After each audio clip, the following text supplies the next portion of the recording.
It is the 8th time that Bellator has arrived at WinStar World Casino. Some historic moments inside this building.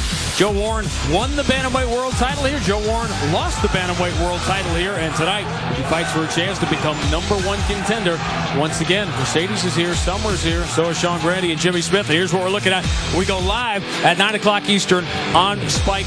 All eyes on a Bantamweight fight that is not only generational, but is going to determine the immediate future of this division. Yeah, the winner's in line for a title shot. Old guard Joe Warren, tough, gritty, determined versus young, hungry, explosive, athletic Darian Caldwell. Real contrast in styles.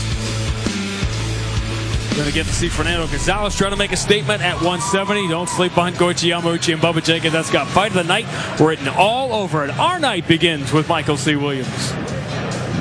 Ladies and gentlemen, good evening and welcome. As Miller Live tonight presents Bellator MMA Live from WinStar World Casino and Resort. We begin the evening tonight's first fight. 3 5-minute rounds and a catch weight of 152 pounds. And now, first, the blue corner. At 5'9", weighing in 145.4 pounds. His professional record, 5 wins, just 1 defeat. From Bucksport, Maine, he fights out of Amarillo, Texas, Ray of Business Wood.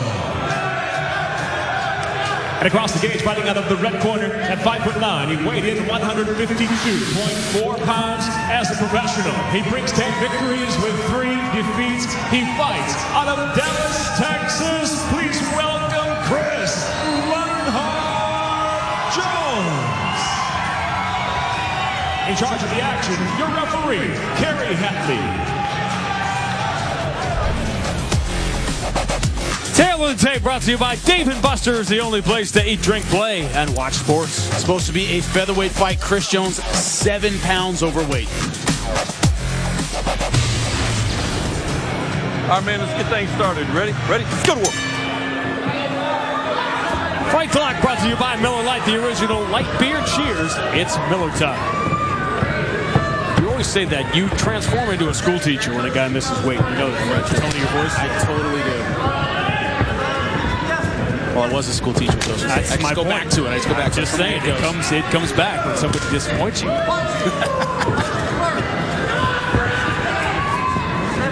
Ray Wood saw the record 5-1.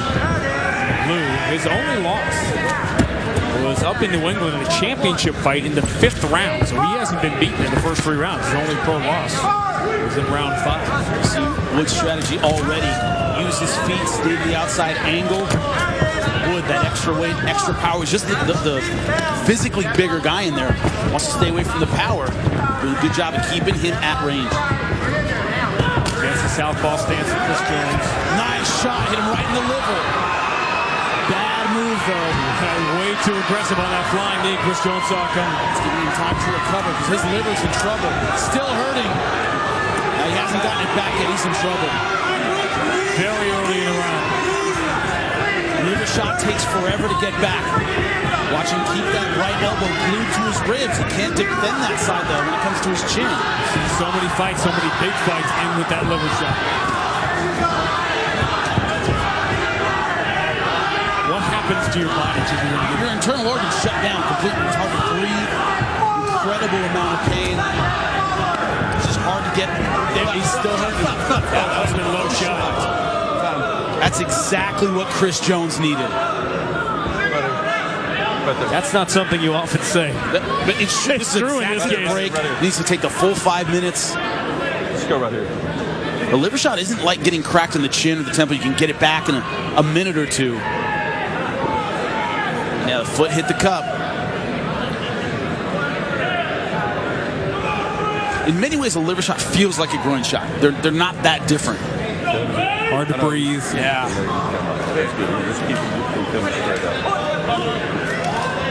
In case you get the 5 minutes, but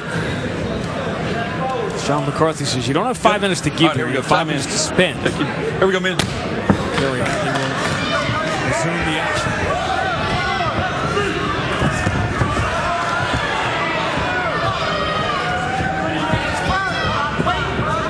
Jones is having trouble with the foot speed and the foot attack of Ray Wood. He's angling and kicking.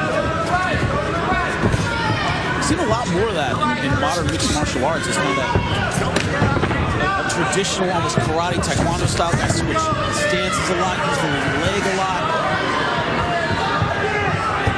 Where does it come from? It comes from a lot of guys opening up, coming from different styles. It isn't just wrestling and kickboxing like it used to be. Time when all those traditional styles were kind of frowned upon, and not anymore. Every sport evolves. Yeah. You know, the NFL, okay, it's a zone blitz, and it's a 3-4 or 4-3. Everything is always changing. Same thing in MMA. Chant is Lionheart for Chris Jones. Local fighter from Dallas. Body shots and leg kicks killing him. He's gutted it out here. Proud father, 2 teenage daughters. 5th fight in Bellator. Huge spinning back fist. Chris Jones in trouble early, in trouble late, and it is over. Never found the answer for the kicking attack of Ray Wood. And it was a spinning back fist that signaled the end. Great stuff by this kid. Doesn't get a whole lot better than that. Ray Wood says he's all business, and he was tonight. These kicks that set up the punches. Side kick that had been working for him all night. And look at this spinning back fist right on the jaw. Chris Jones never saw it coming. Ground and pound was just icing on the cake. But look at that. Kick right to the spinning back fist. Using all of his offense at the same time. That is a low percentage shot, but when it lands, it ends fights. And I like what he did. He didn't show that early on in the round. It didn't look like he had that in his back pocket. Kicks, kicks, kicks. That's when they don't see the punch. Beautiful job by Ray Wood. I hope we see him again.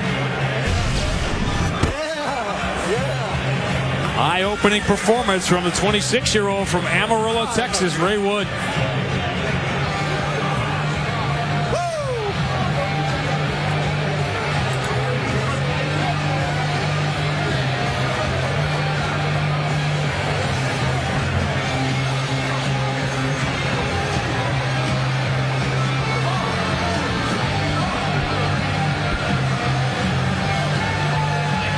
All right, here we go, man. Here we go.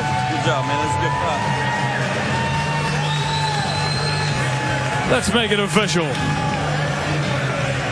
Ladies and gentlemen, inside the Bellator cage, the end comes officially 3 minutes, 10 seconds into round number 1. The winner by TKO Ray on business Wood. 4th knockout win for Ray Wood. He goes to 6-1 in a very impressive first-round knockout performance.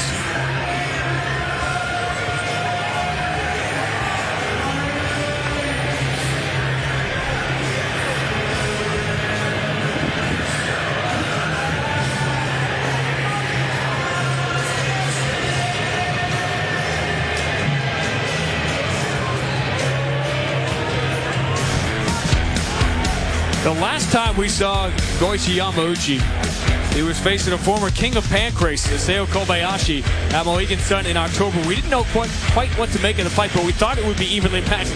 It was not. Yamauchi dominated start to finish, and he was the first to actually get a submission win over Kobayashi. And the telling part of that fight to me is he was dominant on the ground. Bubba Jenkins, wrestling is his bread and butter. Will he use it defensively? And this will be a kickboxing match, because that's where I see it going.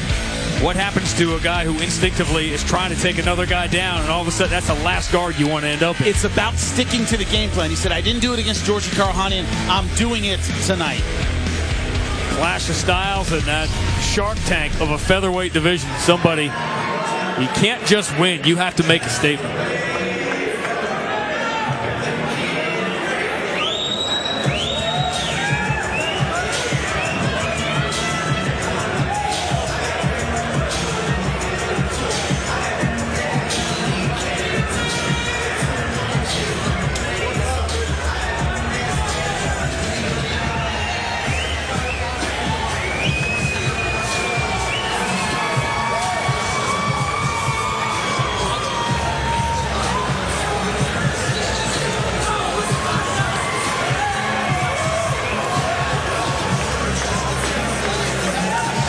There's a look at Justin Patterson, 6-1 fighter out of Arlington. Last time we were here at WinStar, we saw him suffer his first professional loss.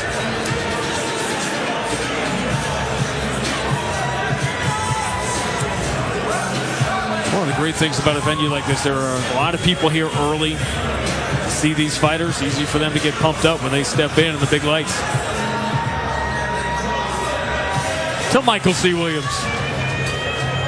Tonight live from WinStar World Casino and Resort, Bellator MMA, presented by Miller Lite, now goes to the welterweight division set. For 3 5-minute rounds, we introduce the blue corner first.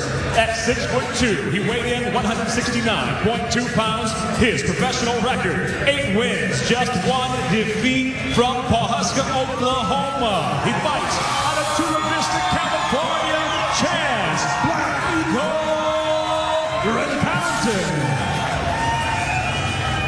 And across the cage, fighting out of the red corner at 5'10", weighing in 170.2 pounds. As a professional, he brings 6 victories, just 1 defeat. Fighting out of Haltom City, Texas, Justin the Tactician Patterson. And when the bell rings, the referee in charge of the action, Dan Mergliano. The tale of the tape brought to you by Dave & Buster's, the only place to eat, drink, play, and watch sports. Rencounter 6'2" to Patterson's 5'10". Ready, sir? You ready, Justin? Let's go, fight.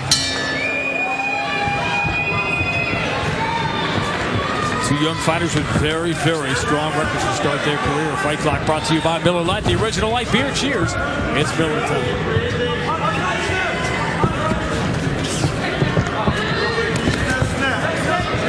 Has not been stopped yet in his non-professional fights. Guys coming out southpaw. Big welterweight.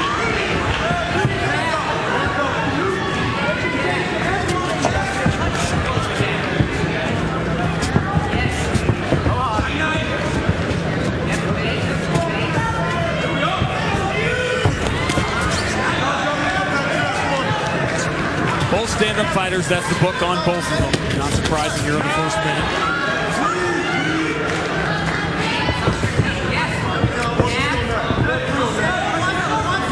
Key for Patterson is he has to find a way around the height and range of Rencounter. Right now, he's at the end of his punches, the worst place to be.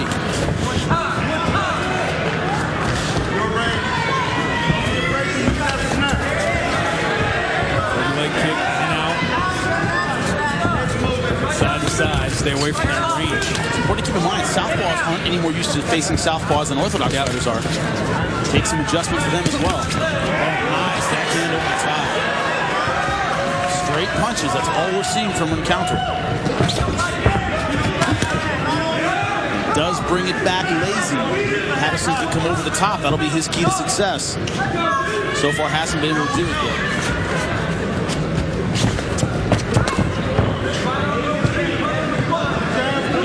Fighter, you want to see a lot of feints, you want to see a lot of volume.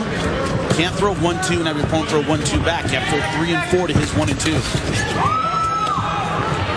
He is slow bringing that hand back. Yes, he is. Oh, man, good shot. He's not slow throwing it. Exactly. A lot of confidence in it.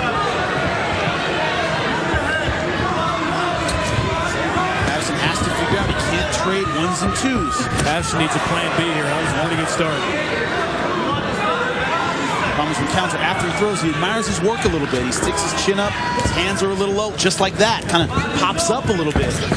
Can't have those gaps in your offense and defense. Nice throw. Man. Right to side control, going for the quick pass. Too quick. Trying to step over the top. Safer to slide his knee across, but younger fighters less patient in that situation.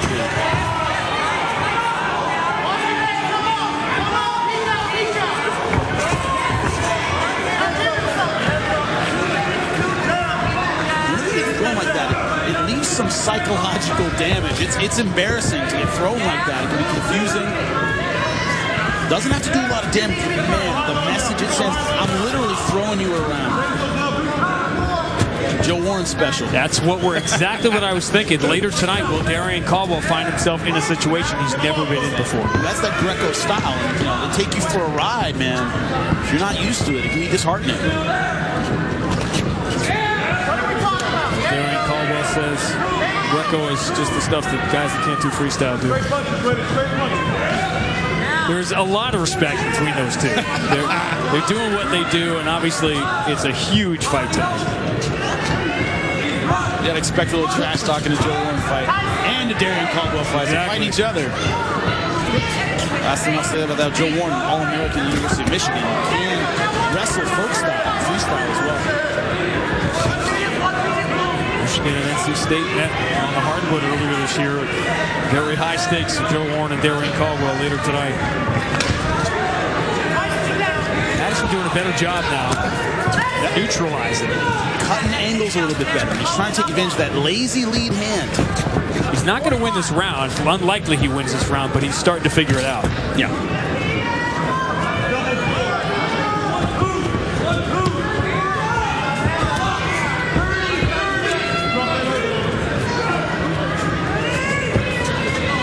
What you've seen from Encounter in terms of going back to the well. He just resets, goes back to what's been working for him earlier in the round. Doesn't get too excited. Nice job by Patterson. I'm surprised when he touches Encounter like that, he's got to use those opportunities to then get inside and land more punches. He goes back to the outside, he's going to have trouble getting in all over again. Justin Patterson took some damage, took some big shots, but he's still on his feet headed to round two.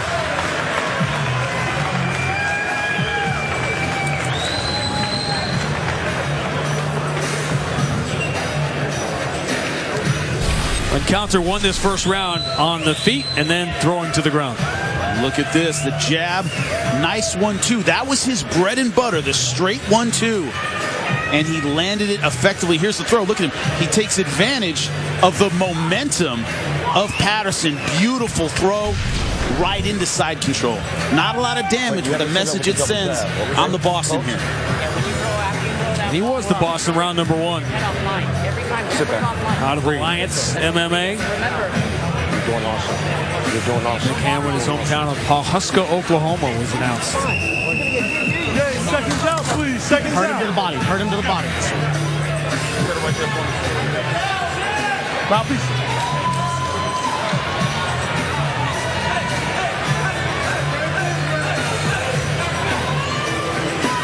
You ready, sir? Round two. You ready, sir? Round two. Let's go. Fight.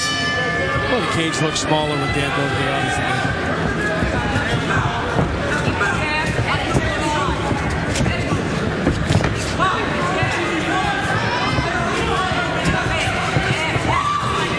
Ask Paul Daly about that. Dan Bogliardi was the referee of the Paul Daly-Josh Koscheck fight.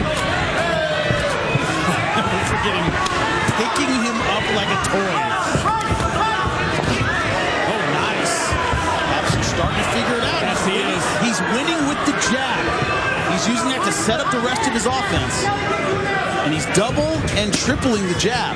That's how it's getting in. It started landing late in that first round. Yep. He's not going 1 for 1 anymore.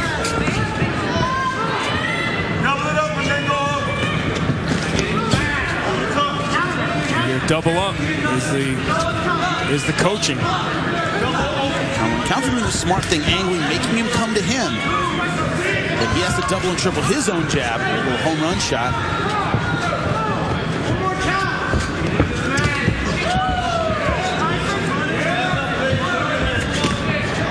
And a guy with a lazy jab in terms of bringing it back. He throws it out sharp, but he brings it back low.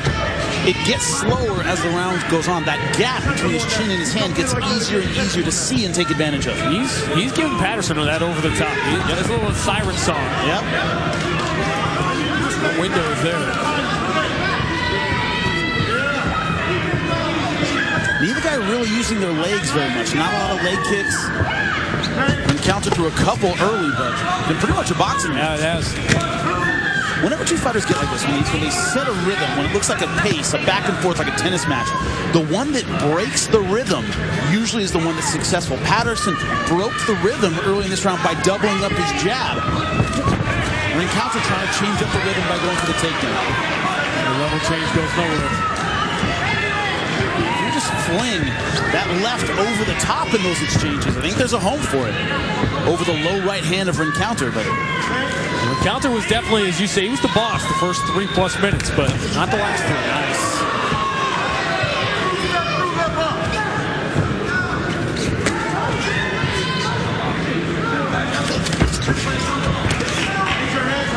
A lot of times it's delay when something like this happens and the momentum shifts. The fighter that was winning kind of goes, oh, this isn't working anymore. It takes them a while to break that pattern. Just because they weren't motivated to break it earlier. Addison fighting a different fight. Rencounter pretty much fighting the same fight.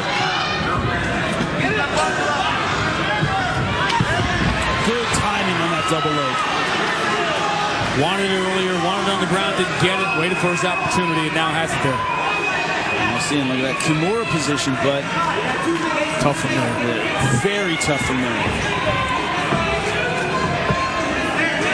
You haven't been with Bellator long, in MMA long. How many times have you seen that Kimura lead to bad situations for fighters? All the time. It's almost, I don't call it anything yet because I haven't come up with something to call, but it's a hope submission. Yeah, it can be a stopgap. Yeah. It keeps the guy from moving for a second, then you gotta go. It can be defensive when you're in trouble, but when it is offensive and it's a long shot, home run, hope submission, you're going to get in trouble. Yeah, no guard, you're in trouble, and now Patterson in trouble. Pitbull Strauss, the best example in their second fight. We see it a lot. Nice elbow. Didn't see that one coming. Neither did Rencounter. Patterson did a good job using the fence to keep Rencounter from getting that second hook in.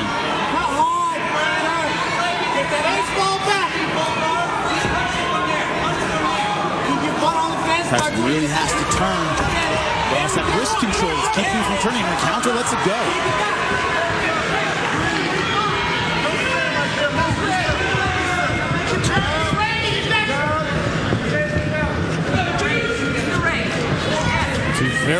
Very evenly matched young welterweights.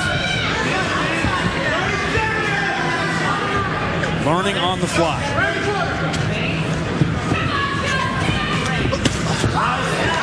Nice left hand at the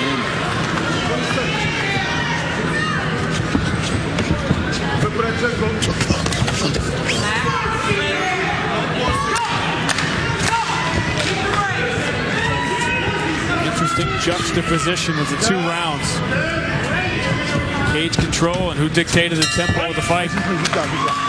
Round 3 coming up.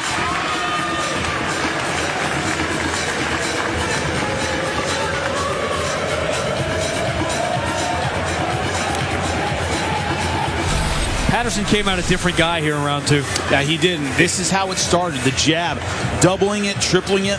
That set up the rest of his offense. And that lazy lead hand right over the top with the power shot. Look at it right here. He throws it, and then that hand is down by his waist.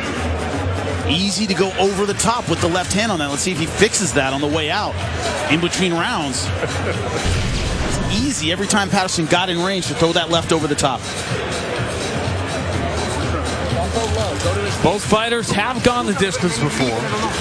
Patterson 2-0 when it has gone to the cards, and Rencounter's only professional loss Second down, guys. Final round. came by a decision. As it now goes to the third and final round.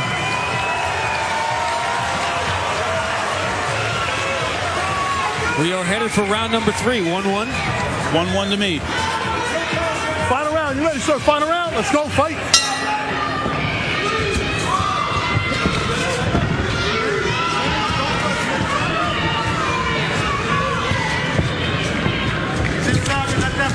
Counter controlling the first 3.5 minutes or so of this fight. At his range, Patterson started doubling up on the jab and turned things around late in round 1, and he had the better of things in round 2. Had a boxing coach tell me one time, so the jab can come from anywhere. It's where it goes back to that's important. Never forgot that.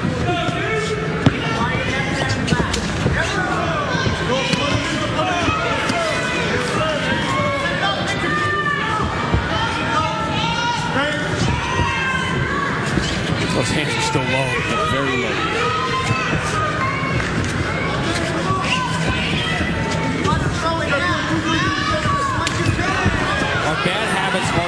to correct the farther you get into your career. Oh, yeah. They become established. They become part of your style.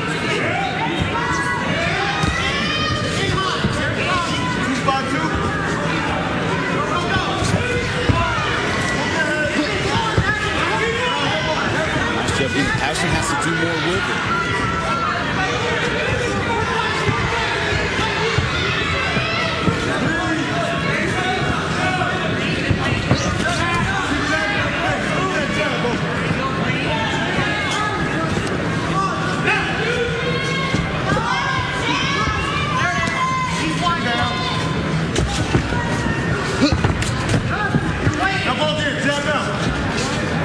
Getting a little slower here around. But bear in mind, so far Patterson more the one moving forward. Counter now taking the center of the cage. A good jab. Jabs are getting through. But at this point, close fight, what you want to get through those damaging punches that the judges can see. Really spell damage. Nice jab again. Knocked his mouthpiece right out. Taking advantage. Protect yourself at all times.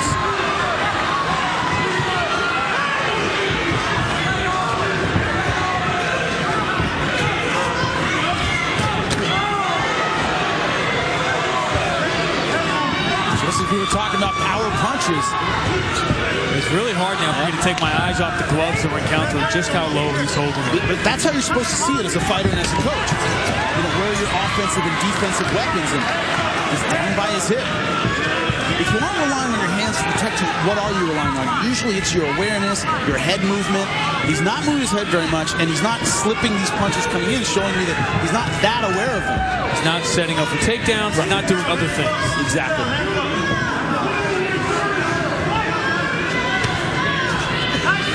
And that jab was snapping a lot better in round one. It was kind of keeping Patterson at a distance. That weapon less effective. Oh, nice right over the top. Right back with the jab. And that is a stiff jab. That is not a pitter-pat jab. He's snapping his head back with that. That's a Sonny Liston straightforward push you backwards jab. Sonny Liston. Larry Holmes, fantastic jab. That kind of jab. Jab can knock your teeth out. Larry Holmes, a Bellator fan. I just watched the fight where you were talking about him being there right behind you. Yeah. The Easton Assassin. You're in his backyard in Pennsylvania. Former heavyweight champion. I think one of the most underrated heavyweight champions of all time. He followed the wrong guy. Yeah. Somebody had to be the long-term heavyweight champion after Ali. Yep.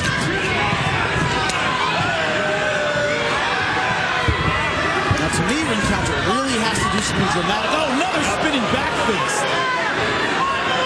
Patterson has been trying that the entire fight, waiting for his opportunity.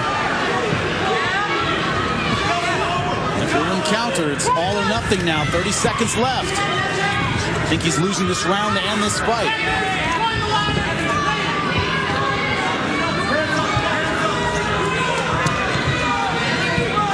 Never made the adjustment. Patterson changed the fight, and Counter never changed the fight. Exactly.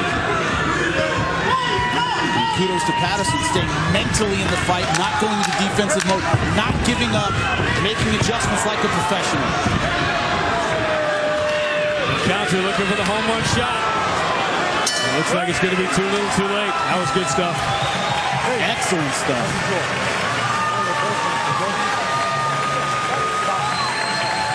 What I love seeing from a young, hungry fighter.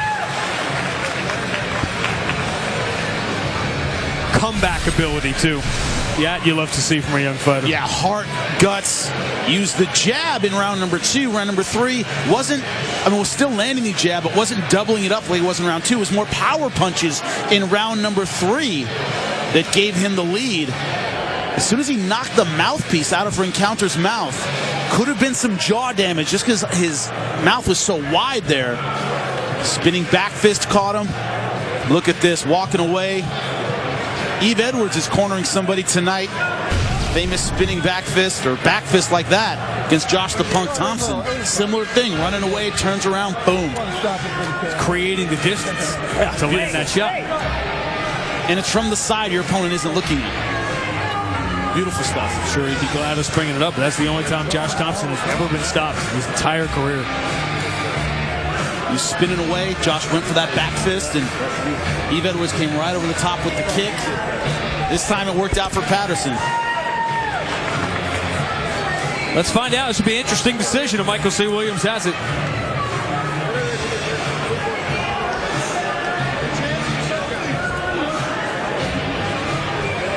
Ladies and gentlemen, having gone the distance inside, the Bellator cage will go to your 3 cage-side judges. All 3, Jacob Montalvo, Don Turnage, and David Sutherland, all see the fight exactly the same at 29 to 20. Pardon me. Let me repeat that. Jacob Montalvo scores at 29-28. He sees a 4 counter. Your second judge, Don Turnage, sees it 29-28 for Patterson.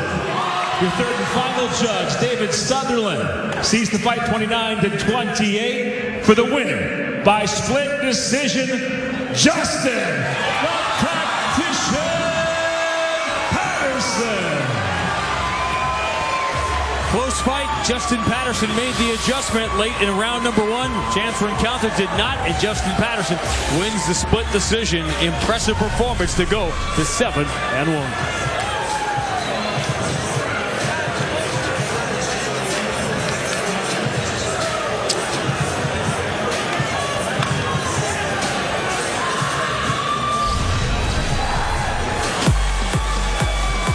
We go live on Spike at 9 o'clock Eastern Time.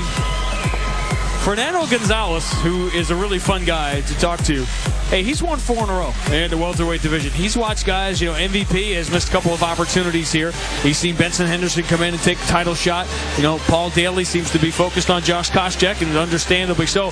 Fernando Gonzalez is basically walking around with a metaphorical t-shirt right now that says, "Why not me?"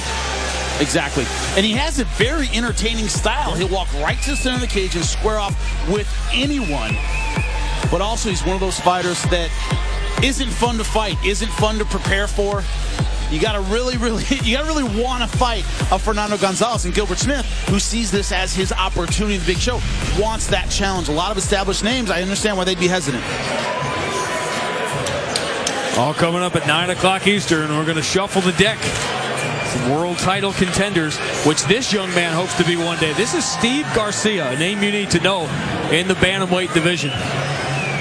6-0, some very impressive wins. 4-0 inside the Bellator cage. Another win tonight, and he would like to be in the mix at 135. To Michael C. Williams.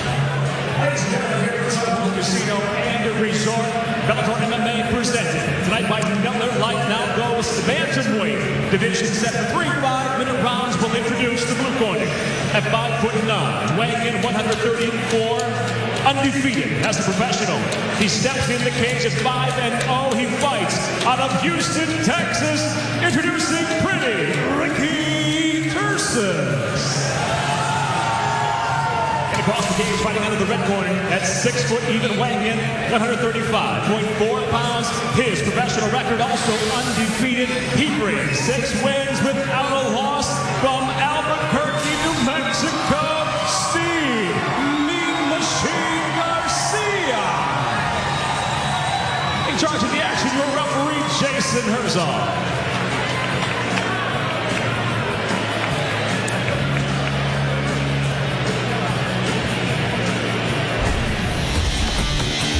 Tail of the tape. Couple of bantamweight contenders here, brought to you by Dave & Buster's, the only place to eat, drink, play, and watch sports. And we talk about the records: a combined 11 wins, no losses.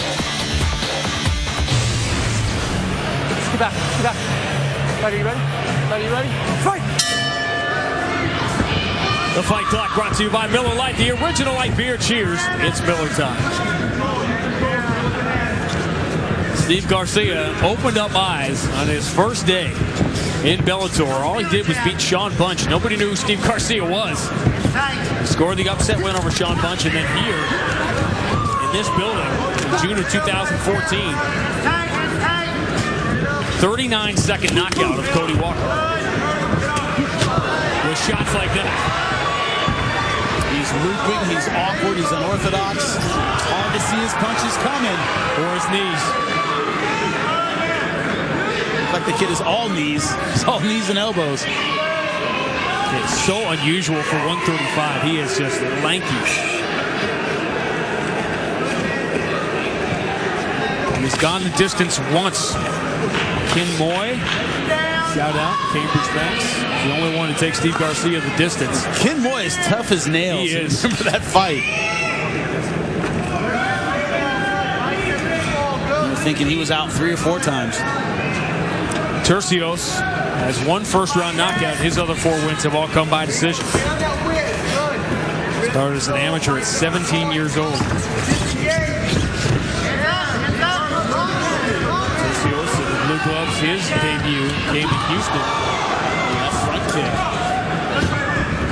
Now, one thing Garcia tends to do, it's very unorthodox, is he's tall, he's rangy, but he explodes forward. He gives up that range and goes right into the pocket. A lot of lanky fighters don't do that. They make their opponent come to them. Tercios loves those front kicks, but he hasn't faced anybody this long.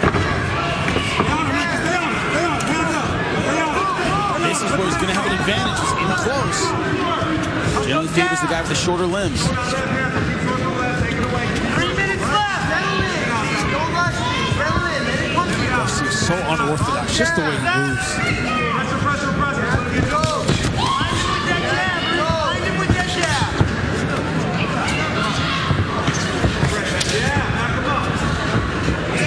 Tercios doing a good job of not getting flustered. He's reading and reacting well. His hope is in close with punches.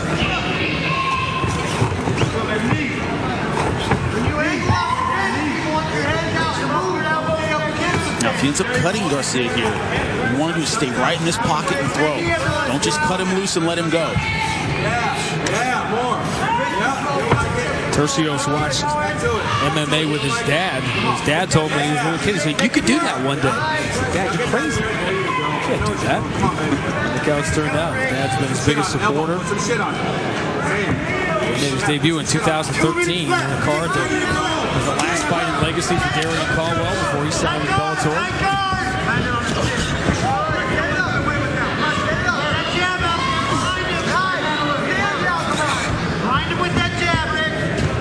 See the damage around the eye of Tercios, the right eye.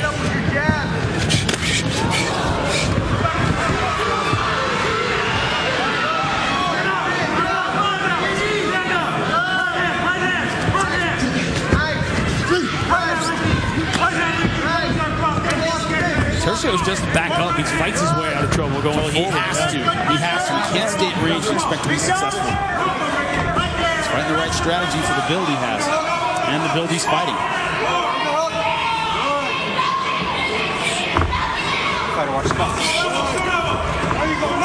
This Merzak saying what we were all thinking when you get a 5'7" guy giving away 4 or 5 inches wrong in advance. Yeah, that was a big shot. That elbow over the top to get cut him around his eye.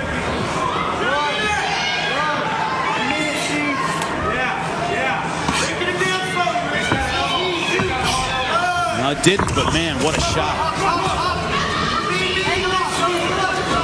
Garcia doesn't have room to use his punches in that close. He has to throw elbows. He'll slice you up.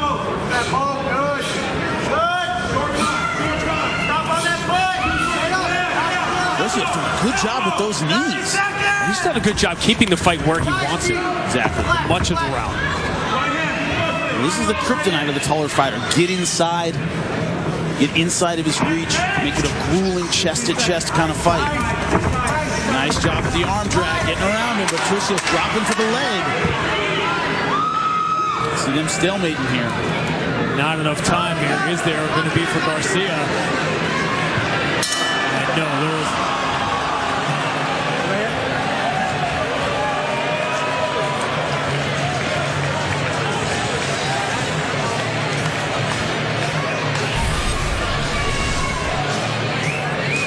This is the length. Garcia, watch him adjust. That's what you love when he adjusts. Okay, it's against the fence. All right, I can go this way.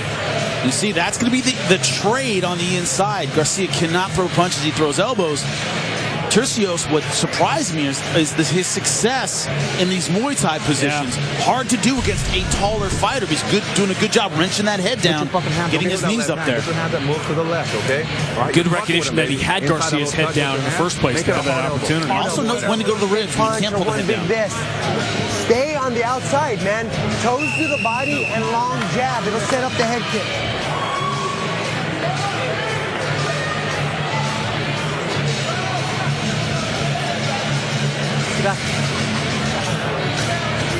Ricky Turcios has Steve Garcia into the second round. A lot of guys haven't gotten this far. Second round, fight, you ready? Fight, you ready? Fight! Two undefeated fighters.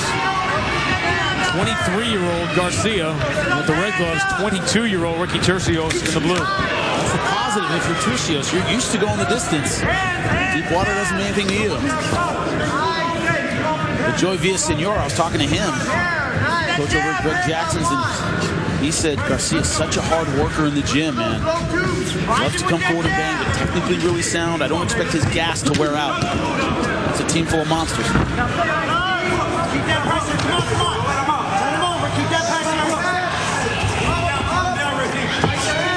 Again, where Garcia can't use the range.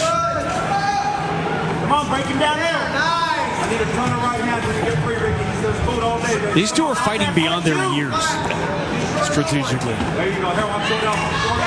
Short elbow. Affected by the stage. See that elbow, Ricky?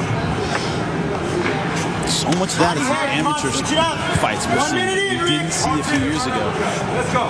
Both of these guys fought 4 times as an amateur, both undefeated. Let's go. Let's go.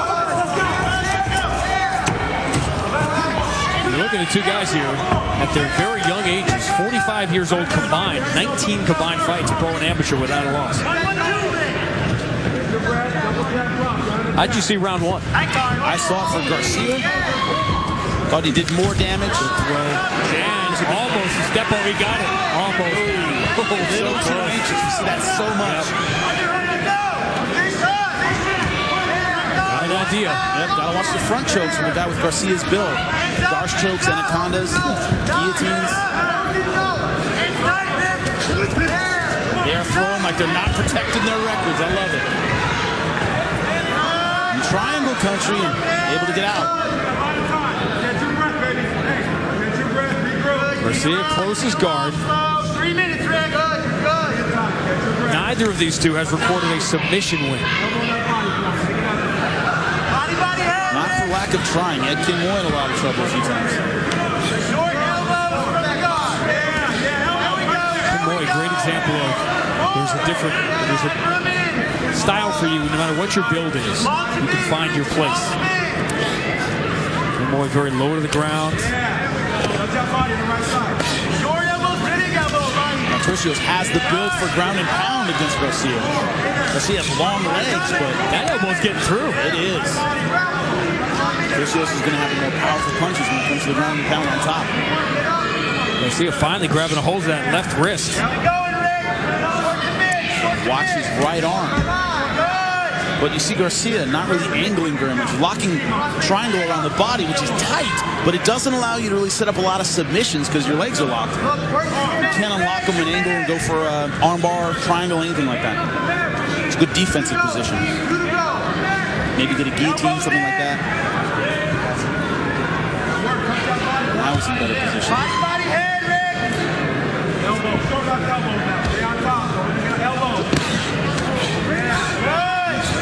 Turcios pressing me on the ground. I'm not trying to reinvent the wheel, just going for ground and pound, not even trying to pass. I think that's the right strategy, too. Very good second round for Turcios. And also, remember, I'm used to deep water. You're a finisher. I want to drag you into the third round. Take the energy away from you. Make it a miserable last 5 minutes. I think that's what Turcios doing here. Garcia's trying to go from A to B, but he was under constant pressure. He's trying to get that up higher, but he can't. The problem is walking his legs up higher. That's a submission guard. You're going for usually arm bars from that position. A lot of attacks. He's going to angle in order to pull those off.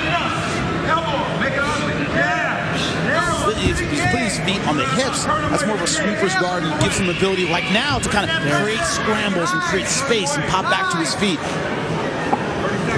But you have to decide which one you want to do.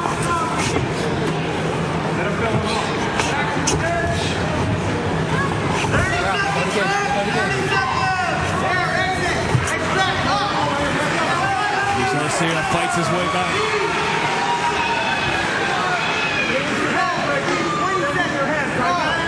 Get him down again. Come on, one more time.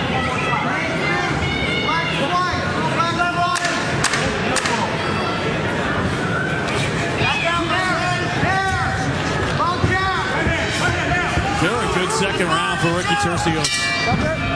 We're going to 3.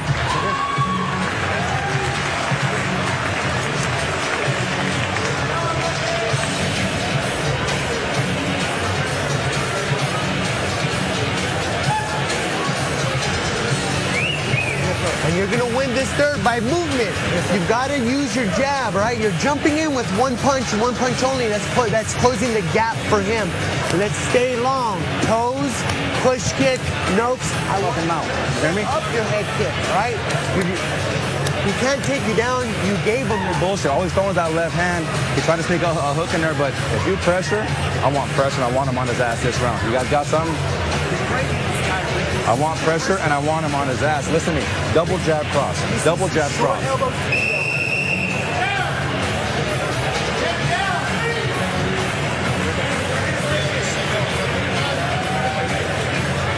Stay back. Back. Stay back. All the way. To round number 3. Are we 1-1? I have it 1-1. Round, fight, are you ready? Turcios, round number 2. Let's fight. Corner of Steve Garcia was use your jab. Essentially make your opponent come to you. Stop leaping in with one shot and going into his range.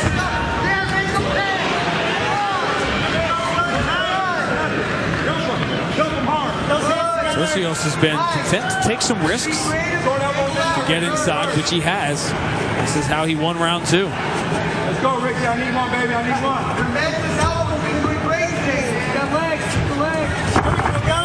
Nice. This time Garcia not wanting to spend another 2 minutes on the ground. Quickly back up. Body head, Rick. See the Body fight head. on the line here in round 3. Don't let him get comfortable, Ricky. Read that knees to the legs. Turcios has executed the game plan.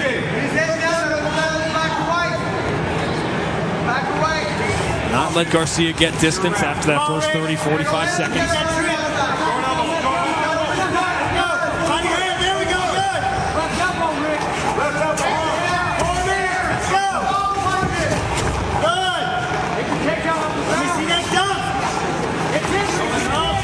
Looks like a crotch lift, then tried to step around. A little greedy.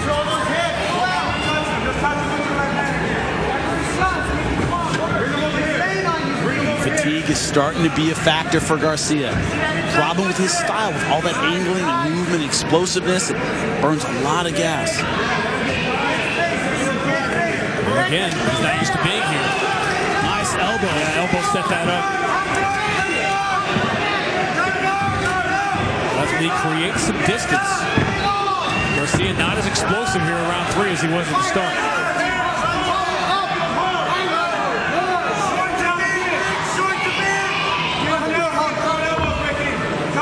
Is it harder to hear your coaches in round 3 than it is in round 1? Everything is harder in round 3 than it is in round 1. Everything. Except sweating. Sweating's easier. That's about it. Sometimes you don't feel the punches as much. You're kind of numbed up. That's about it.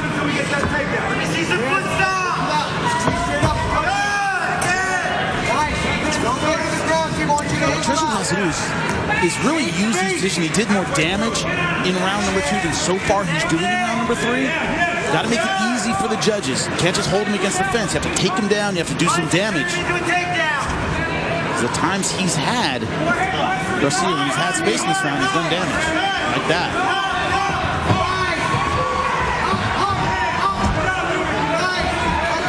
Takedown has both feet.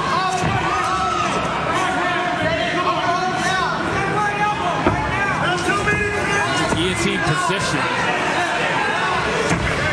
Just defensive here. Nice job leaping for the back. Too aggressive.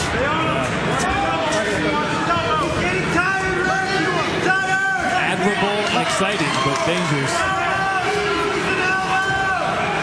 But Tercios has been the aggressor, and judges notice that, and they reward that.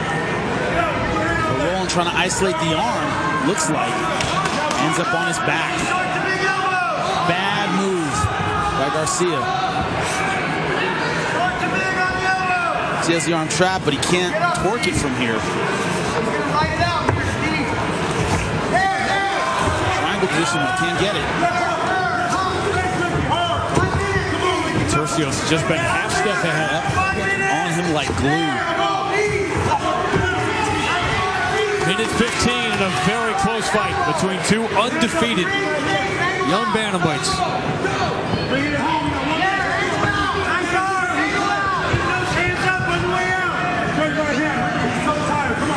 There's just been crazy pressure on Garcia. It's just a preview of what Joe Warren wants to do to Darian Caldwell. Exactly. Get those hands together.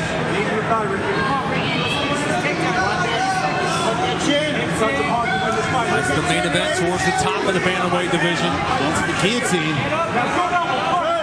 Doesn't look locked properly, and it's not. I don't know if he's got the gas to finish that. Elbow. Foot stomp. Foot stomp. Let me see him. 15 seconds, Rick. Let's finish strong. Come on, strike.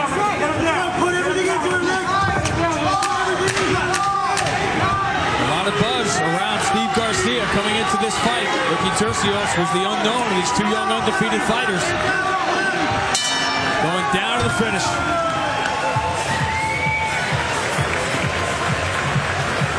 So you want it to be an MMA judge.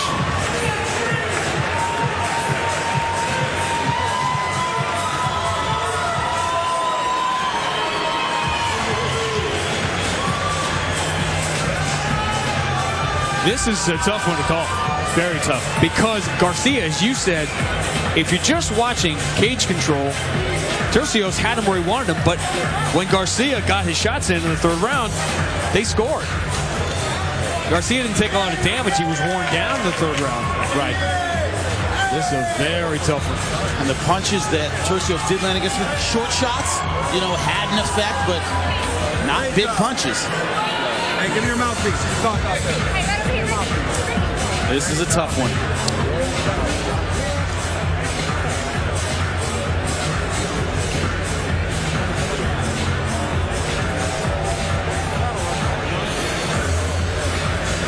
How did you see round three? Tercios by the barest of margins. Partly that flurry at the end. Both guys trading punches, both guys landing. But this really could go either way. Thankfully, I'm not a judge. Mine is for entertainment purposes only. I'll tell you, I wouldn't mind seeing this one again. No, it's a great fight. Great fight.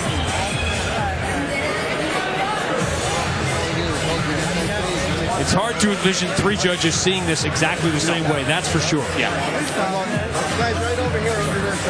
Let's find out. Did Ricky Tercios do enough to hand Steve Garcia his first defeat?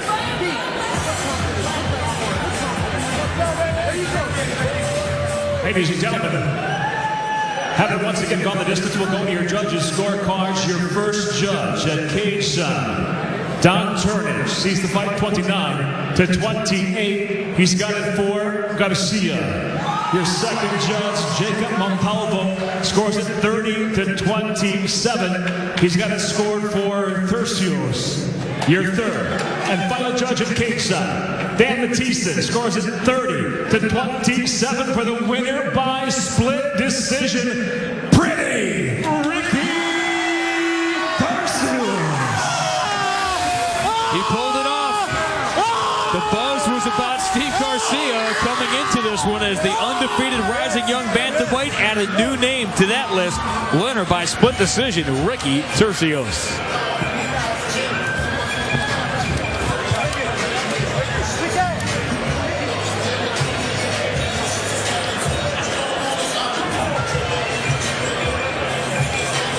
Two up-and-coming bantamweights on a night we're going to feature the bantamweight division here in Bellator, not just in our main event, but when we go live on Spike at 9 o'clock Eastern.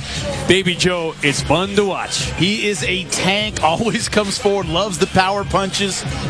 He's always having fun in there, too, and you can see it. Great guy to watch.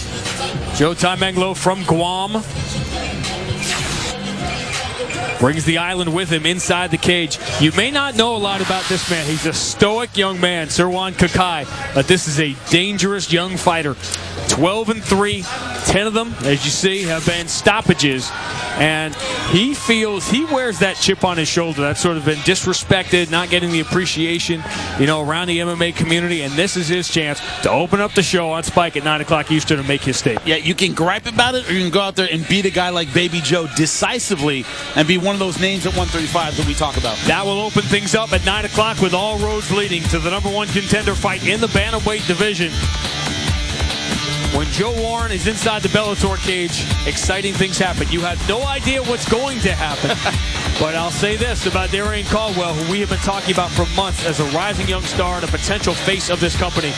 A lot of potential faces of this company have gone in with pristine records against Joe Warren, and they've gone home unhappy. And Darian Caldwell's another guy, anything can happen, but in a different way, a physical, explosive, athletic way. Big night ahead, live on Spike, beginning at 9 o'clock Eastern. To Michael C. Williams. Miller Lite tonight presents Bellator MMA, and we now move to 3 5-minute rounds in the welterweight division.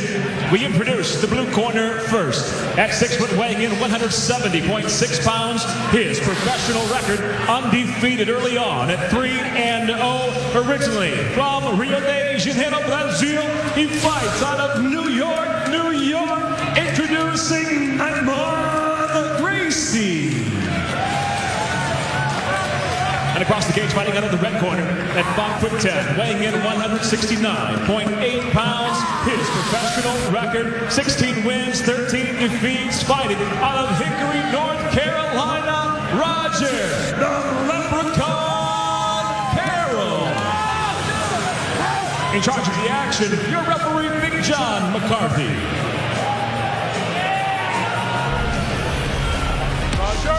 We've been looking forward to this one. A tale of the tape brought to you by Dave & Buster's, the only place to eat, drink, play, and watch sports. Look at the bottom of the screen. What's highlighted? The name, Gracie. You get a lot of training, but it comes with a lot of pressure. All right, here we go. You ready? You ready? Get it up! The fight clock brought to you by Miller Lite, the original light beer. Cheers. It's Miller time. We saw the Leprechaun Roger Carroll, a 29-fight veteran, with Brennan Ward, a fight refereed by John McCarthy. Roger Carroll suffered that knockout. Diego Lima and Brendan Ward are the only two to ever knock out Roger Carroll in his 9-year professional career. The jiu-jitsu specialist, 16 wins, 15 of them by submission. The advantage I don't feel he has in this fight. Against a Gracie? Against a Gracie. The guy's been grappling his whole life.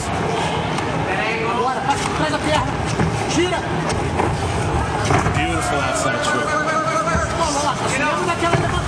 Which means you're still, after a life spent, an adult life in jiu-jitsu, for Roger Carroll, he's still likely to see things and feel things he's never seen or felt before.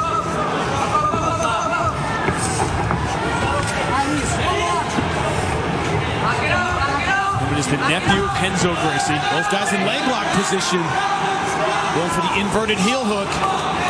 Naaman Gracie's going for it. He's trying to torque to his right. He seems to have a better grip here. Yeah, he does. He's got a head start. You don't want to counter footlock of a guy who started before you did. So what's your best move from here? Post up. Get weight on your right leg or overturn Gracie. Spin out of the move. He's not in good position to do that right now. On Pat Smith's style, trying to elbow his way out. But what he's doing is putting pressure on his right leg. But as soon as it turns, that's when he's in trouble. Naaman Gracie now going inverted, pulling you down to the opposite armpit. Slipped out the first time. Gracie realizes he's not going to get it, transitions out. Nice up kick.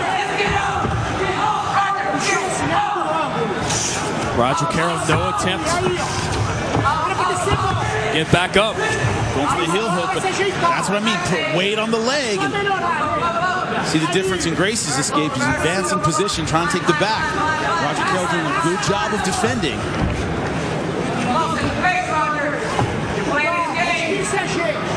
But I like the way Gracie is approaching this fight. It's not just a jiu-jitsu match. He's throwing punches, getting that ground and pound in, making Carroll pay for going for leg locks. Problem with leg locks is they're high risk. You don't get them, the opponent really advances position easily. Carroll in danger, giving his back. One hook in. That makes two.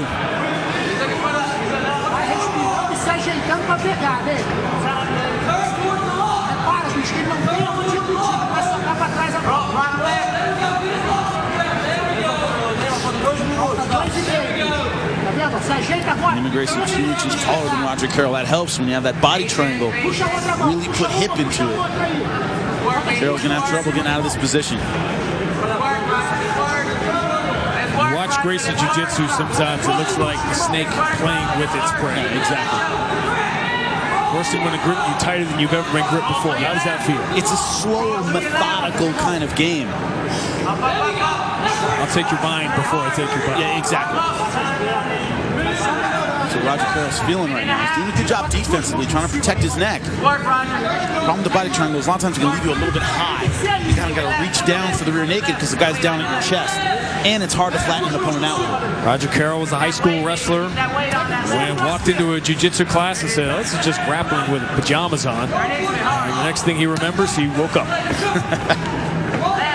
He was hooked. Looking for the elbows, looking for short elbows. And he wants to put a ripple in the pond. And Gracie, his first professional loss.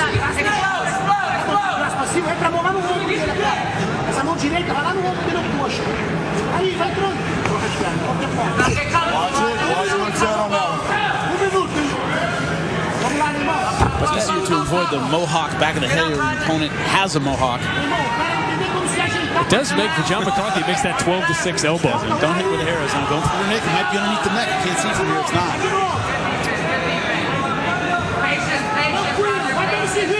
Patience, Roger. He's just looking for a 30 segundos, meu irmão. 30. Up. 30 segundos. Again, look at that triangle mount around the body. Falta 15 segundos. We got 15 seconds left, Roger. Gracie's so far not going anywhere. Roger Carroll content just to get out of this first round. 5 segundos. Patience shown by Gracie.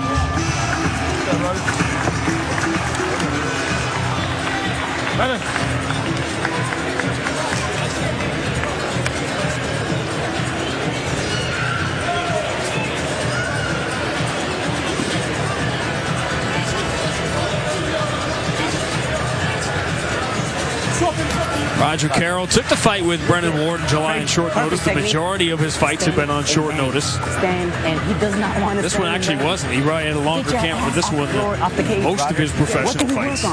We're not playing jiu-jitsu. We're not. Yes, sir. Please, okay? Stand and bang. This dude does not want to eat that shit, bro. Muay Thai, wrestling, jiu-jitsu last. Yes, sir. You got this, brother. Sound advice from his corner. You're not playing jiu-jitsu with this kid. Your defense is perfect. The defense is perfect. Get it wrong, baby. And Roger Carroll loves jiu-jitsu so much. And he's like, well, after this, let's just find a mat and finish it.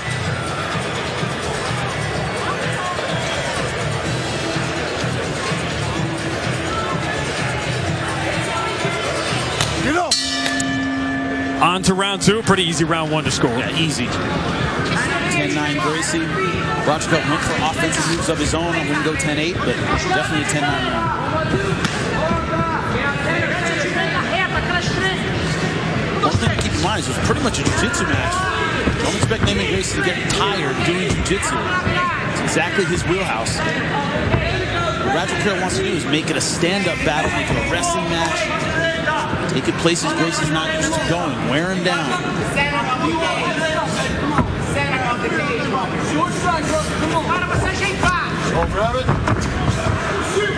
With the balance and strength.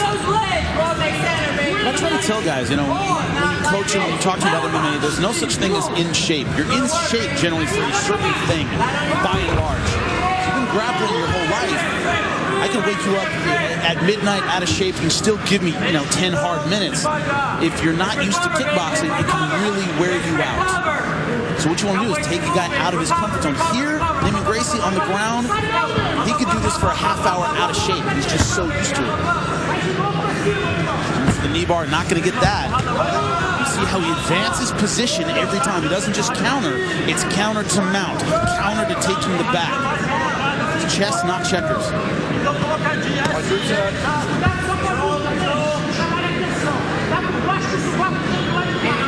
He wore Roger Carroll down in round 1 with that body lock, and he's gone back to it here.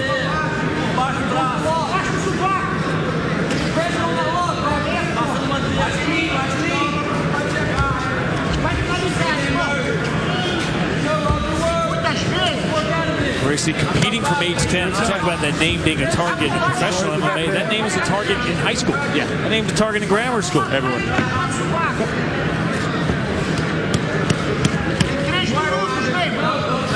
I mean, in my competitive days, it was Cron, Hallett Gracie, Huron, Henner, and whenever they competed, the place stopped. And spotlight was on them when they were blue belts, when they were just another kid out there in the tournament. You're never just another kid. So in a sense, they've been dealing with pressure their whole life. What happened to that one Gracie that said, you know what, I just want to be an accountant. I don't want to do it. I want to play baseball. I don't do it. I'm playing video games right now. I don't want to play the game. Renee not under the chin yet. Could just crank his way to it. Don't see him doing that. Not surprisingly, all 3 of Gracie's wins by submission.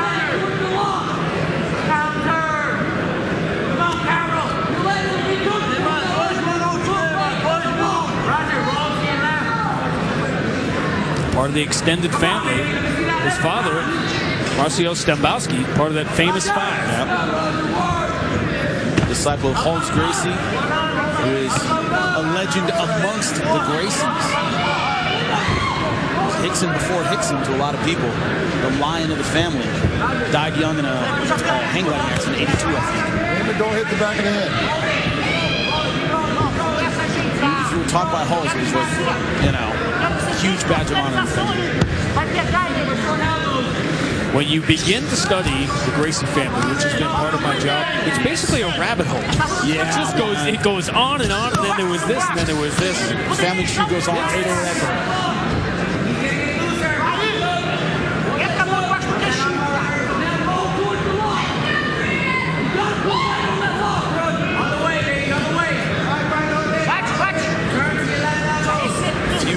Families have a longer story and have more divisions and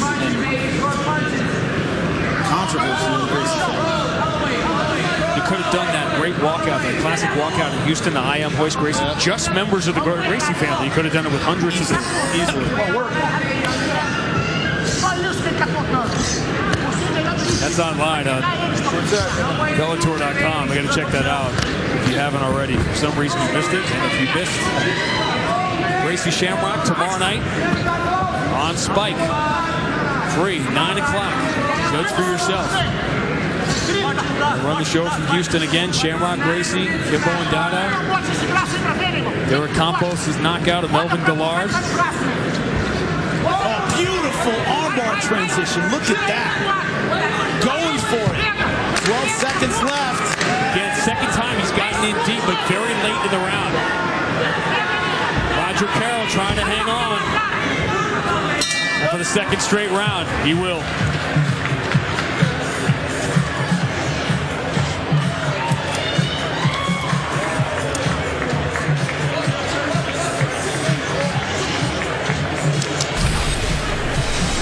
All right, what did he do here at the end? Taking the back. Henzo was probably telling him 10 seconds left. Go for it. Look at this. Beautiful armbar transition. That is how you do it. Knee by the ear. If there had been 10 more seconds left, this fight would be over. But Roger Carroll able to hang on. It was a risky move that gave up position. A tactical choice with 10 seconds left. You lose it, no big deal, no harm, no foul. I'm trying to think of a way to phrase it. If the competition level was higher, with competition like Roger Carroll, do you try that earlier in the round? See what I'm saying? With the Gracie style, no. Growing up Gracie, generally not.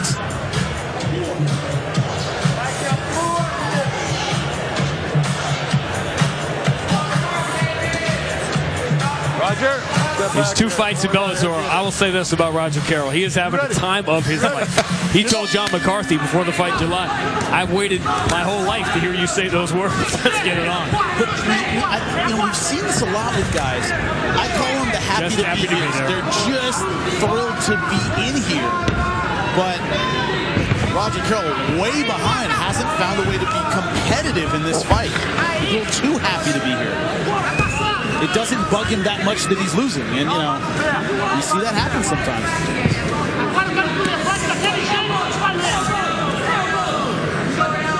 Now, to go back to that armbar from the back, that's something Hideo Takoro does in the first 5 seconds. Gracie very much position before submission. Pressure before everything. Hallmark Japanese style, a bit more aggressive. A bit more, but they don't have the pressure. Generally speaking.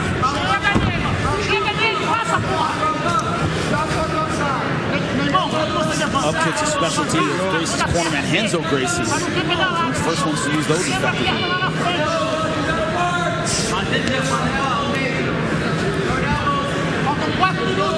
Let's go, work.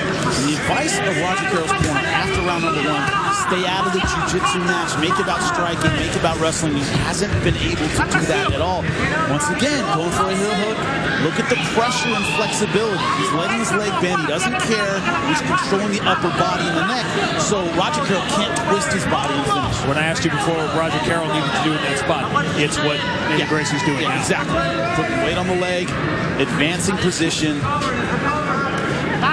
If you thought this would be short, keep in mind that Roger Carroll has not been submitted since 2010. It's 17 fights since he tapped. And also, as I keep saying, don't expect Damien Gracie to rush anything. Secure position, stay safe, and checkmate. Fingers out of the glove, This is actually, if you're Renzo Gracie, if you're Neiman Gracie's corner, you're going to say, this is the fight I want a young kid to have. Taking on a submission guy, he's not going to make it easy. He's going to get some minutes, going to get some rounds. You might see some things that a veteran will do in these positions. But at the end of the day, he's what I call a GBND. Game, but not dangerous. He's going to be tough, but I'm not worried about Gracie overwhelming you on the ground. Good fight for him at this stage in his career. You might learn more against a 15-year jiu-jitsu guy than you're going to against a young fighter. Maybe once he got him down on the ground, doesn't have the defensive would mentally just fall apart. Roger Carroll's not doing that. But tactically doesn't have a way out. This is why you put an amateur boxer, an Olympian, put him against a journeyman, 30 and 15 guy, might show him some tricks. But you're not worried about the outcome being in doubt.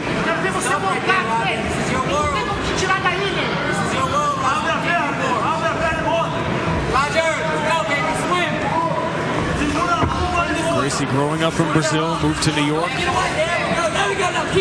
age 18.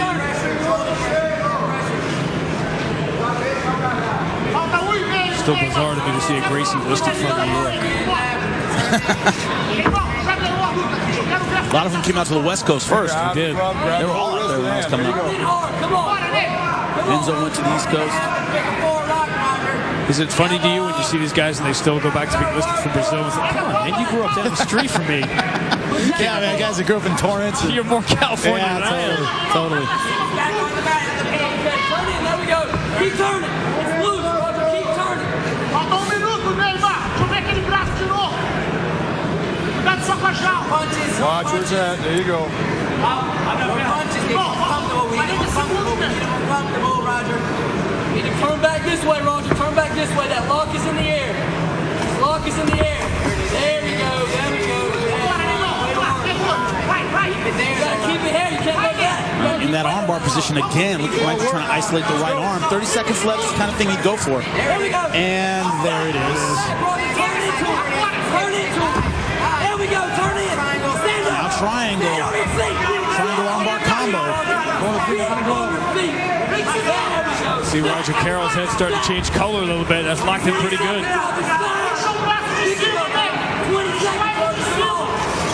Third straight round.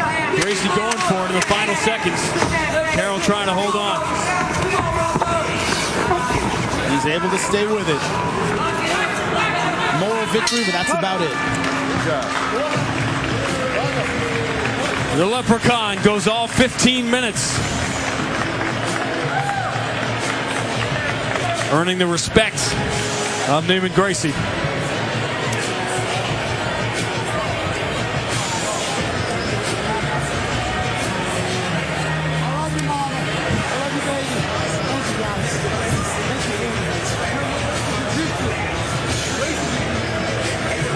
A smile on his face all the time.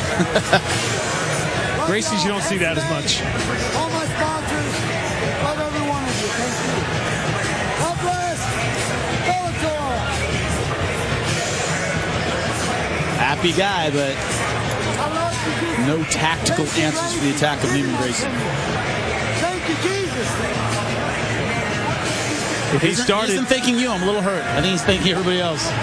he started at, if you start at age 20, you're still 20 years behind a Gracie. Exactly. Exactly. Stay here. There's a Gracie Jiu-Jitsu. He wants every photo opportunity he can get.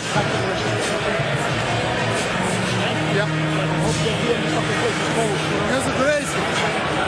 There's a Gracie Jiu-Jitsu. Take the brother. Thank you. It's good to see. Salute. Not a lot of suspense here to Michael C. Williams. Gracie family. Love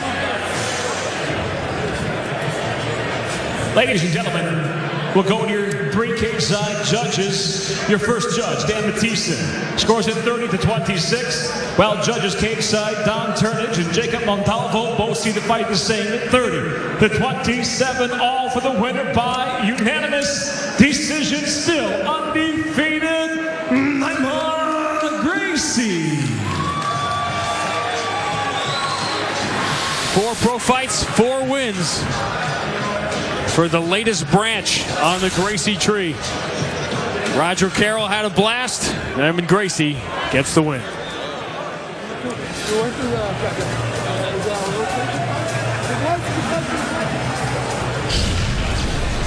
Speaking of some nasty guard and some nasty jiu-jitsu, Goichi Yamauchi. The more you watch him, the more you spend time with him. We talked a little bit about, you talk about Marcin Held as the kid with the smile on his face who will just tear your leg off if he gets the opportunity. Goichi is very much like that, but he is a farther along than Marcin Held is at the same age. I think he's more versatile than Marcin Held. I love Marcin Held's ground game, but I think Goichi Yamauchi goes for a lot more attacks and physically a bit more dangerous, a little more filled out. It's going to make the strategy for this man very interesting. One of 2 national champions that we're going to see tonight when we go live on Spike at 9 o'clock Eastern. Bubba Jenkins learned from the Georgi Karahanyan fight, but Goichi Yamauchi, that's a different kind of animal altogether. Yeah, I think he wants to use his wrestling defensively, not get into a ground battle. But we'll see if that's the way it plays out. Instincts are strong. It's all leading to the #1 contender fight in the bantamweight division between the veteran Joe Warren, one of the most familiar faces in Bellator history, versus the unchallenged, untested, undefeated former national champion from NC State, Darian Caldwell. To Michael C. Williams. From WinStar World Casino and Resort, Bellator MMA, presented by Miller Lite, now goes to 3 5-minute rounds at 202 pounds. Introducing the blue corner first, at 5'9", weighing in 202.4 pounds. His professional record early on stands at 0-1. He fights out of Miami, Florida. Introducing Jermaine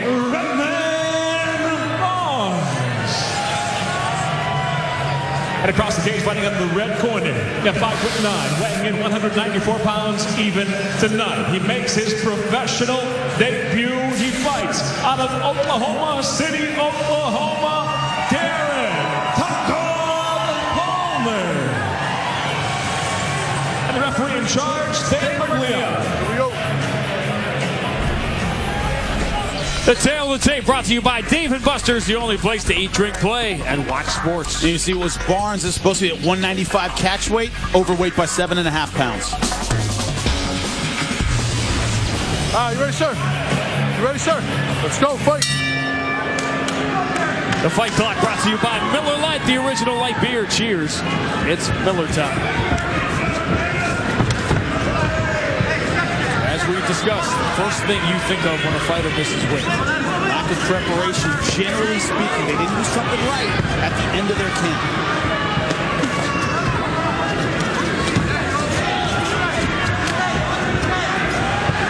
Pressure of Derek Palmer.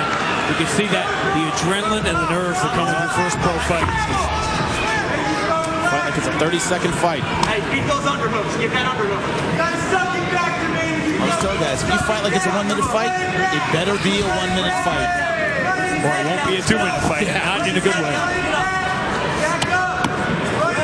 What is the one thing you would think? Wow. That's some lift. That is some serious strength and the plant.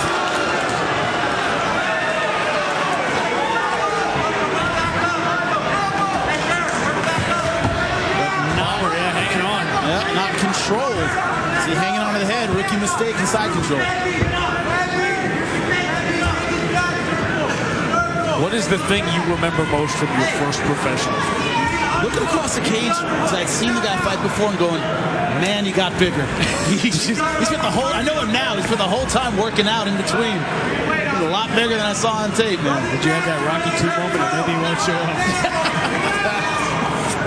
Well, that was a brutal fight, man. Only had 2 decisions, that was one of them. You can prepare for everything, but not that. Nerves can't prepare for it.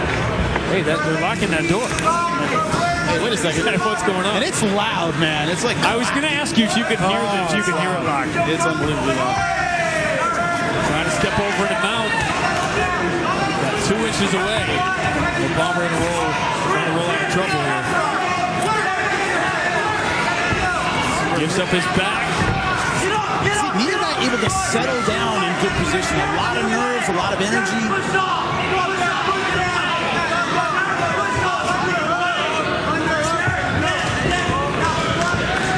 That's an unfair comparison. But if you look at the Neiman Gracie fight, for example, he gets you in bad position, you're staying in bad position for a long time. These guys swap in a lot of positions. This would be the antithesis of Gracie control right now. Very true. Adrenaline. You know, that Gracie resting heart rate. It's just like heartbeat. Wait another 15 seconds. We just lost both engines of our plane, Mr. Gracie. It's all right. All right, okay. It's fine. All right, I got it. That's what you want to hear from the cockpit. Yeah, exactly. Well, we just lost both engines, but you know what? It's all good. We're going to be fine. Something in Portuguese, you know. And running.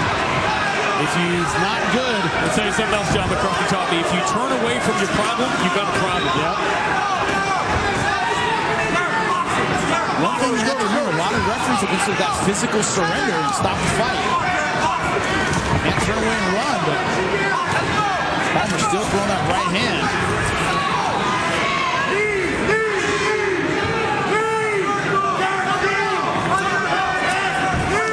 You wonder about how much energy these two expended early. Yep. It's almost like you have too much energy. You don't know where to spend it. You don't know how to spend the currency that you have, and so you waste a lot of it. Wild shots. A lot of wild punches, but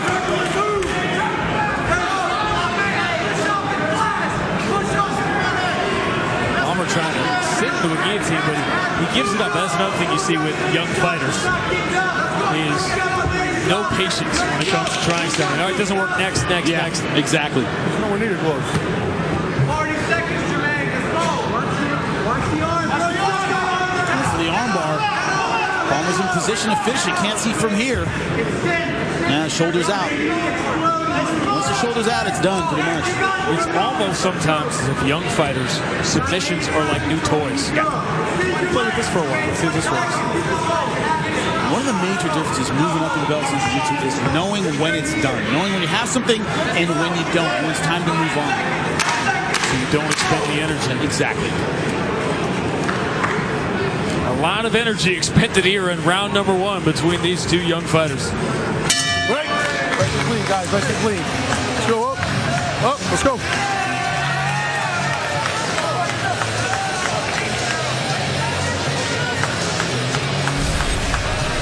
Here's your Jermaine Barnes highlight. Look at this double leg in the air. Bang, great job taking him down right into side control. Linton Vassell knocking King Mo out of Dynamite. Wasn't able to keep him there, though. Look at these winging punches by Palmer. Windmill shots. You got to eat the body. Up top, eat the body, okay? You don't want no more. You're going to have to outdog him now. Okay. You understand me? Yes, sir. Barnes won professional fight. It was nearly 3 years ago. Stay in the middle. Lost a decision. Of course, Derek Palmer, his pro debut. Seconds out, gentlemen, seconds out.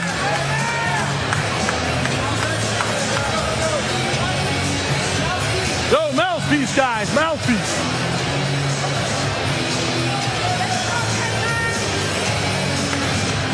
Start in the corner, please. Second professional round for Derek Palmer, and you could already see these two, how much energy. You didn't have to see round one to know how much energy they expended just looking at here as we start round two.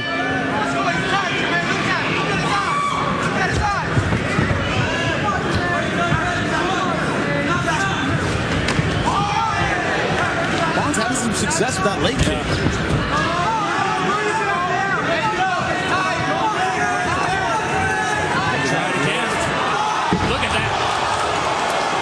Again, second time Palmer's able to hang on. It's great strength to be able to do that, but you have to know what comes next. What he has to do is settle down in this position. You're the heavier guy. Lean on your opponent. Take the wind out of him. Slams are good. They look great, and they're demoralizing, but unless you really dump a guy on his head, it doesn't do that much damage. Inverted triangle. Could get it, but I don't see that happening. Trunk straight in the arm. Go from the corner. Don't be afraid to go north-south. Trying to step over. All on the arm. He's still got to move. He tapped out from strikes. Took one good shot, and that was it. Jermaine Barnes gets the tap with strikes from the top. Yeah, pretty rare. Only really one of those got through. Palmer just didn't want any more. 117. Barnes got the same position he got in round number one, but this time he used it effectively, stepped over, got his ground and pound going. 1 minute, 17 seconds. Tap out, do the submission. First professional win for Jermaine Barnes.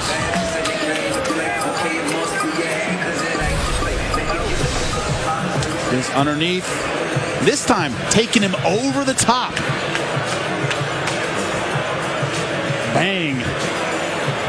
And who knows, maybe that did more damage than we thought at first. It could have, but I didn't see any indication that he couldn't breathe, that he popped a rib out. That generally what's happening is the right hand, as soon as that got through, Palmer decided this is not for me, because none of those got through. They're all on the arm. Now, here it comes right there. Yeah, and that's one shot, basically. That's the only one that got through, and that was all he wanted.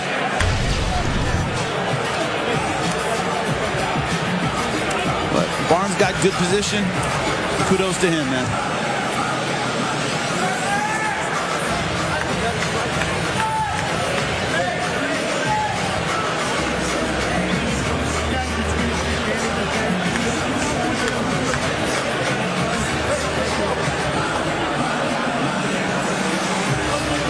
Let's make it official. Ladies and gentlemen, inside the Bellator cage, the tap comes by way of strikes. Official time, 1 minute, 17 seconds into round number 2. The winner, Jermaine Barnes. Jermaine Barnes, 1 minute 17 into the second round. Gets the tap from strikes to record his first professional win. Always memorable. We will go live on Spike. Top of the hour with all roads leading to the #1 contender fight in the bantamweight division between Joe Warren and Darian Caldwell. How many times have we written off Joe Warren? Every time he's come off from a devastating loss, we thought he was done. But Darian Caldwell, undefeated, exactly the kind of opponent Joe Warren likes. Goichi Yamauchi and Bubba Jenkins may very well steal the show. We'll find out top of the hour when we go live on Spike. Next, Joe Warren looks to secure a shot at Bellator's bantamweight title when he battles Darian Caldwell. Bellator MMA presented by Miller Lite.